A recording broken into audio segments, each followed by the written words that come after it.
اللہ کے نام سے شروع جو بڑا مہربان اور نہایت رحم کرنے والا ہے۔ ازرق پہلوان۔ میدان کربلا میں جب حضرت امام حسین رضی اللہ تعالیٰ عنہ کے احباب شہید ہو چکے تھے اور آپ کے بھتیجے اور بھانجے بھی شہادت نوش فرما چکے تھے، تو پھر حضرت امام حسن رضی اللہ تعالیٰ عنہ کے صاحبزادے حضرت قاسم رضی اللہ تعالیٰ عنہ میدان میں تشریف لائے۔ آپ کو دیکھ کر یزیدی لشکر میں کھلبلی سی مچ گئی۔ یزیدی لشکر میں ایک شخص ازرق پہلوان بھی تھا۔ اسے مصر و شام والے 1000 جوانوں کی طاقت کا مالک سمجھتے تھے۔ یہ شخص یزید سے 2000 دینار سالانہ پاتا تھا۔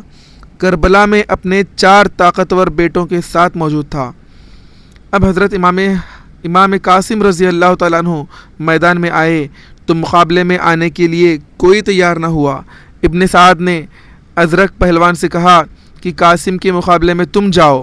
ازرق نے اس میں توہین سمجھی اور مجبوراً اپنے بڑے بیٹے کو یہ کہہ کر بھیج دیا کہ میرے جانے کی ضرورت کیا ہے، میرا بیٹا ابھی قاسم کا سر لے کر آتا ہے۔ چنانچہ اس کا بیٹا حضرت امام قاسم رضی اللہ تعالیٰ عنہ کے مقابلے میں آیا۔ حضرت قاسم رضی اللہ تعالیٰ عنہ کے ہاتھوں بڑی ذلت کے ساتھ مارا گیا۔ اس کی تلوار پہ حضرت قاسم رضی اللہ نے قبضہ کر لیا اور پھر للکارے کہ کوئی دوسرا ہے تو میرے سامنے آئے۔ ازرق پہلوان نے اپنے بیٹے کو یوں مرتے دیکھا تو بڑا رویا اور غصے میں آ کر اپنا دوسرا لڑکا مقابلے میں بھیج دیا۔ حضرت قاسم رضی اللہ تعالیٰ عنہ نے دوسرے کو بھی مار ڈالا۔ ازرق پہلوان نے بوکلا کر تیسرا لڑکا بھی بھیجا تو حضرت قاسم رضی اللہ تعالیٰ عنہ نے تیسرے لڑکے کو بھی مار ڈالا۔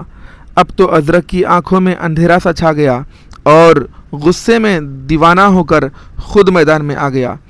حضرت قاسم رضی اللہ تعالیٰ عنہ کے مقابلے میں ازرق کو دیکھ کر حضرت امام حسین رضی اللہ تعالیٰ عنہ نے ہاتھ اٹھائے اور دعا کی، اے میرے مولا، میرے قاسم کی لاج تیرے ہاتھ میں ہے۔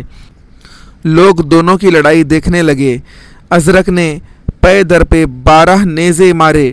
حضرت امام قاسم رضی اللہ نے سب رد کر دیے۔ پھر اس نے جھلا کر حضرت قاسم رضی اللہ تعالیٰ عنہ کے گھوڑے کی پشت پر نیزہ مارا۔ گھوڑا مارا گیا۔ حضرت قاسم رضی اللہ تعالیٰ عنہ پیدل رہ گئے۔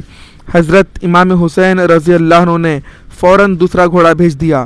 حضرت قاسم رضی اللہ نے اس پر سوار ہو کر متواتر نیزے مارے۔ ازرق نے روک لیا اور تلوار نکال لی۔ حضرت قاسم رضی اللہ نے بھی تلوار نکال لی۔ ازرق نے تلوار کو دیکھ کر کہا کہ یہ تلوار میں نے تو 1000 دینار میں خریدی تھی اور 1000 دینار میں چمکوائی تھی، تمہارے پاس کہاں سے آئی؟ حضرت قاسم رضی اللہ تعالیٰ عنہ نے فرمایا، تمہارے بڑے بیٹے کی نشانی ہے، یہ تمہیں اس کا مزہ چکانے کے لیے مجھے دے گیا ہے۔ ساتھ ہی یہ فرمایا ہے کہ تم ایک مشہور سپاہی ہو کر اس قدر بے احتیاطی سے کام لیتے ہو اور گھوڑے کا ٹنگ ڈھیلا رکھتے سو اسے کسا بھی نہیں، وہ دیکھو جن گھوڑے کی پیٹھ سے پھسلتا ہوا ہے۔ ازرق یہ دیکھنے کو جھکا ہی تھا کہ حضرت امام قاسم رضی اللہ تعالیٰ عنہ نے خدا کا نام لے کر ایک ایسی تلوار ماری کہ ازرق پہلوان کے وہیں 2 ٹکڑے ہو گئے۔ سبق: اہل بیت اعظام کے مقدس افراد تلوار کے فن سے خوب واقف تھے۔